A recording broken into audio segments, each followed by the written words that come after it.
darles la bienvenida a esta jornada de inducción en transparencia y deontología del abogado.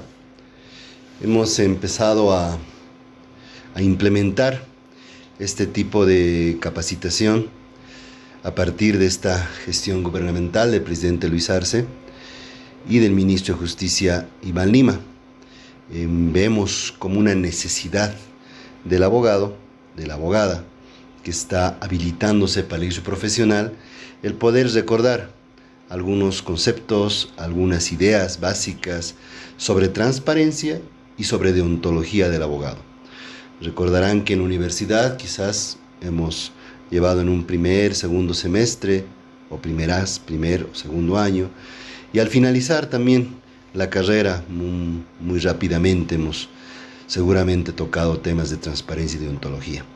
Pero la verdad es que este tipo de inducción en transparencia y deontología deberíamos de llevarlo durante toda nuestra carrera profesional, y en eso está trabajando la Dirección General del Registro Público de la Abogacía para poder hacer una currícula permanente en el tiempo que no solamente les haga una inducción a la habilitación, sino permita capacitarlos durante todo su ejercicio profesional. Seguramente cuando hablamos de transparencia y deontología de la abogacía tenemos que ingresar a hablar de la Ley 387 de 9 de julio de 2013, la ley que rige nuestra profesión, que tiene por objeto regular el ejercicio de la abogacía, precisamente el registro, control y deberes de las abogadas y abogados, así como las atribuciones del Ministerio de Justicia y Transparencia Institucional a través del registro público de la abogacía con el fin de garantizar su carácter social. Solamente destaco 3 ideas de esta primera lámina introductoria. La primera, ¿cuál es el objeto de la ley de la abogacía? Regular el ejercicio de la abogacía. La segunda, ¿cuál es la institucionalidad que se crea a partir de la ley de la abogacía? Es una institucionalidad al interior del Ministerio de Justicia y Transparencia Institucional a través del Registro Público de la Abogacía llamado RPA. Es decir, se le da funciones, se le da atribuciones al Ministerio, no solamente, y ahí viene el tercer punto, para registrar, sino para controlar y para también permitir que los abogados ejerzan sus derechos, pero también cumplan sus deberes. No se queda entonces únicamente en registro el trabajo del RPA, también va un poco más allá al ejercicio de los derechos y al control del cumplimiento de los deberes. A manera de ingresar a los contenidos, voy a repasar algunas publicaciones que se hacen al estilo de los memes que ahora está de moda en las redes, y basta con que uno googlee y ponga abogado o memes de abogados, le sale memes como este, ¿no? Soy abogado, mi mal humor está completamente fundado y motivado. Más allá de lo jocoso, más allá de lo gracioso, es importante saber y conocer que una de las obligaciones y deberes que tiene un abogado, sea en la profesión, sea como juez, sea como fiscal, sea como servidor público, es motivar, fundar adecuadamente sus memoriales. Esos memoriales que dicen, conforme al artículo 24 de la Constitución Política del Estado, pido cualquier cosa, creo que no hablan muy bien del abogado. El abogado se debe a su cliente, el abogado se debe a su profesión. Y si debe fundar un memorial, si debe fundar una resolución, si debe fundar una sentencia, cuando es juez, tiene que hacerlo de la forma más completa, adecuada y pertinente posible. Para eso hemos estudiado. De lo contrario, cualquiera agarra un modelo de memorial y lo imprime y lo presenta a la autoridad correspondiente. Otro meme que lo tiene en su pantalla dice: un abogado nunca miente, solo ajusta la realidad a las necesidades de su cliente. Esto ya va mostrando la imagen del abogado, que lamentablemente está muy desgastado. Es decir, el abogado que miente, el abogado que no dice la verdad, el abogado que falsea sus argumentos, no es un buen abogado. Es un abogado que actúa sin transparencia, un abogado que actúa sin ética, sin deontología. Al contrario, este meme debería hacernos reflexionar, debería hacernos pensar de que solo la verdad te permitirá ser un buen abogado en el ejercicio de tu profesión. Tienes que ser más bien sincero con tu cliente. Si tu cliente ha cometido un delito, tienes que buscarle la menor pena posible. Tienes que buscar la mejor defensa posible, pero no mentir por él, ni ajustar la realidad a las necesidades de tu cliente. Tienes que ser sincero. Y si no aceptas el caso, bueno, no lo aceptes. También eso es parte de la sinceridad y la ética del abogado. Los honorarios de los abogados penalistas son muy caros. ¿Acaso yo te dije que cometieras delitos? Lamentablemente en la tradición del abogado, La Paz, Santa Cruz, Cochabamba, en toda Bolivia, el abogado penalista es el que más gana porque es el que más cobra, porque está jugando con la vida, con la libertad de las personas, el bien más preciado que tenemos constitucionalmente hablando. Hay abogados que hacen quedar muy mal a la profesión y cuando empiezan a atender en la defensa de un cliente, lo primero que ven son los años que podría condenarte en una privación de libertad por un delito que has cometido, un robo, por ejemplo. Más o menos te van a condenar a 10 años. Y en función de esos 10 años, te cobran los honorarios. Son $10,000 o son $100,000. Y eso está mal. Que deberíamos de tener, y en eso también está trabajando el Ministerio de Justicia, un arancel mínimo. Deberíamos de tener, además del arancel mínimo, una conciencia en el ejercicio de la profesión y cobrar conforme a lo que corresponda. No le veo mucha diferencia, más allá de que cada cual tiene su procedimiento, un proceso civil de un penal o un ejecutivo de un penal. Debería ser lo mismo exactamente igual. Tenemos un abogado en esa fotografía, más que meme, que está atendiendo al el imputado, el testigo, dándole un vaso de agua. Creo que más allá de el ejercicio de tu profesión, que te puede apasionar mucho cuando estás teniendo al frente a la otra parte, al testigo, al imputado, reitero, está el lado humano. Y el lado humano del abogado es: tranquilo, tome un vaso de agua. Perdón por la presión, voy a ir más lento, o no voy a gritar, voy a ir más tranquilo. Ese es un buen abogado. Un abogado humano también es un abogado ético, también es un abogado transparente. Todos vieron seguramente la película Abogado del Diablo. Habla bien y habla mal del abogado. La mayor parte seguramente pensará que habla mal del abogado. Es más, el abogado consigue ganar los casos a cualquier costo. No importa que está condenando a un inocente, no importa que está liberando a un culpable, a un violador, a un asesino. Entonces, ¿por qué esta película llegó a ser una de las películas más vistas en Hollywood? Fue una de las películas más vistas en Hollywood porque lamentablemente es la realidad del abogado.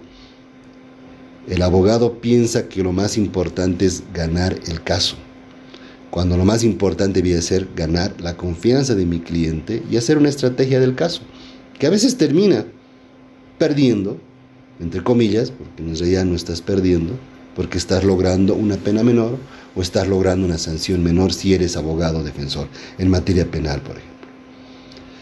El Abogado del Diablo es una película que nos hace reflexionar que al final del día, al final de nuestro ejercicio profesional, tienen que haber valores, porque de lo contrario, todo se tergiversa, todo termina mal, como termina la película mal. Nosotros debemos cambiar esa idea que se tiene hasta en Hollywood del abogado del diablo. O todos los abogados son diablo, ¿no? No está bien eso. Ven ahí una fotografía también que recordarán, algunos con nostalgia, otros con alegría, otros con tristeza, y uno personal con alegría, porque así la primera vez que hemos sentado en el banquillo de acusados a los chilenos, aunque hemos perdido la controversia por nuestro retorno al Océano Pacífico, tenemos todavía opciones, estrategias que asumir. Lo más importante fue, por primera vez e históricamente, la decisión soberana de acudir a un tribunal internacional. Lo mejor de ahí hubiera sido que en lugar de contratar un bufete de abogados entre ingleses, franceses y demás, hubiéramos sido un bufete de abogados boliviano. El único abogado que nos representó fue nuestro agente, el doctor Eduardo Rodríguez Belce, y no tenemos todavía esa capacidad como para llegar a tribunales internacionales. Espero que pronto lo hagamos. Hay bufetes importantes en Bolivia, ustedes jóvenes que están formando, están comenzando la profesión, pueden lograrlo. Y en un siguiente juicio que vayamos a tener, no solamente en la Corte Internacional de Justicia de La Haya, sino en la Corte Penal Internacional o en la Corte Interamericana de Derechos Humanos, seguramente estaremos ahí. Ustedes estarán ahí representando al Estado en lo jurídico. ¿Algún otro meme por ahí? Los abogados ganan o pierden sus juicios, pero en todos se cobra. Si tú piensas como abogado que lo más importante es cobrar, estás equivocando la profesión. La abogacía es, decíamos al principio, de carácter social. La abogacía es un servicio a la sociedad, un servicio al Estado, un servicio para los más necesitados. Advocato significa llamado a ayudar a alguien. Entonces estamos mal si pensamos que lo más importante es cobrar. Vas a cobrar, tienes derecho a cobrar tus honorarios, tienes aranceles que respetar, pero no es lo más importante. Lo importante es servir a la sociedad en el lugar que te encuentres. Como decía al principio, que seas funcionario público o servidor público, que seas juez, que seas fiscal, que seas secretario de un juzgado, que seas o que estés en la profesión libre, lo importante no es cobrar, lo importante es servir a la sociedad y hacer una buena estrategia para tu cliente, no necesariamente para ganar el caso, sino para defender los intereses de tu cliente. Y tienes todo el derecho, a la vez obligación, yo diría, de rechazar un caso. Un buen abogado, un abogado ético, un abogado transparente, debería de rechazar casos que no quiere atender porque no está de acuerdo con lo que le está diciendo su cliente, porque no le cree a su cliente, porque al contrario, considera que su cliente ha cometido un delito o ha cometido una grave fechoría. ¿Para qué lo voy a atender? Tengo el derecho de decirle no, no lo voy a atender, busque otro abogado. Eso también es parte de la deontología, de la ética de la abogacía. La Comisión Interamericana de Derechos Humanos ha catalogado el acceso a la justicia como un derecho fundamental, al señalar que el acceso a la jurisdicción de parte de la víctima de un delito deviene en un derecho fundamental del ciudadano y cobra particular importancia en tanto es impulsor y dinamizador del proceso, mismo que también incluye el derecho a tener acceso a los tribunales y a un abogado. El Pacto de San José de Costa Rica ya te da el derecho de tener un abogado, que puede ser decisivo para determinar los derechos de un individuo y desempeña una función fundamental para asegurar la efectividad de todos los derechos y libertades protegidos. Tratados internacionales, Constitución Política del Estado, Ley de la Abogacía, Códigos Procesales, todos, absolutamente todos, garantizan tu derecho al acceso a la justicia. Y al garantizar tu derecho al acceso a la justicia, el derecho a tener un abogado. Entonces, ¿cuán importante es el abogado en la sociedad? Porque viene a solucionar un problema, viene a solucionar un conflicto. No necesariamente en un litigio, puede ser una conciliación, puede ser llegando a un acuerdo entre partes, de diferentes formas, no necesariamente llevando un litigio. El contenido que voy a proponerles para esta charla reflexiva, para estos minutos que estamos dedicando a la inducción sobre deontología y transparencia en el ejercicio de la abogacía, va a tener dos partes. La primera vamos a hablar sobre nociones, sobre deontología, que es la deontología, donde viene la palabra abogado, del latín advocatus, ya les decía, y luego lo haremos sobre los derechos y obligaciones de los abogados, ¿no? Desde el derecho básico que hemos por aquí un poco bromeado con un meme de derecho a cobrar mis honorarios, hasta la obligación también básica de responder con ética, transparencia, deontología en eso de mi profesión, y si no lo hago, también asumir las consecuencias legales de ello a través del procesamiento administrativo de un abogado. Espero que les sirva el curso que les estamos proponiendo, más que el curso, la charla, y bueno, seguimos adelante. ¿Vieron este capítulo Los Simpsons? Yo creo que lo vi unas 3, 4 veces, ¿no? Se juntaban todos en un arco iris y decían, imagine un mundo sin abogados, todos serían felices. Yo discrepo de este capítulo de Los Simpsons, ¿no? Yo creo que el abogado es necesario.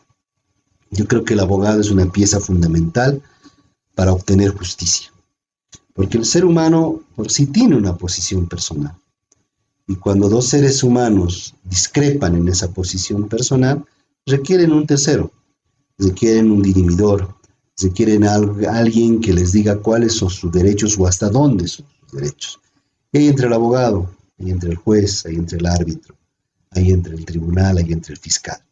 Yo creo que la profesión de la abogacía y el abogado es necesario para una sociedad civilizada, es necesaria para una sociedad justa, pero lo que está fallando, y hay que ser autocríticos también en esto, es la conducta de algunos abogados que lamentablemente se generaliza en los medios de comunicación. Nunca salen las noticias buenas de abogados que incluso atienden gratuitamente a sus clientes, de abogados que dedican el 10-20% de su trabajo, como dicen en Estados Unidos, al pro bono, o de fundaciones de abogados que trabajan en beneficio de la gente pobre o vulnerable. Siempre salen las noticias del abogado que está torturando, del abogado que está cobrando más de lo demás, del abogado que es penalista y pone números a los años de libertad o a los años de encarcelamiento que logra o no logra de su cliente. Si nosotros mejoramos nuestra conducta, la hacemos más visible, seguramente ya van a salir noticias más alentadoras en los medios de comunicación.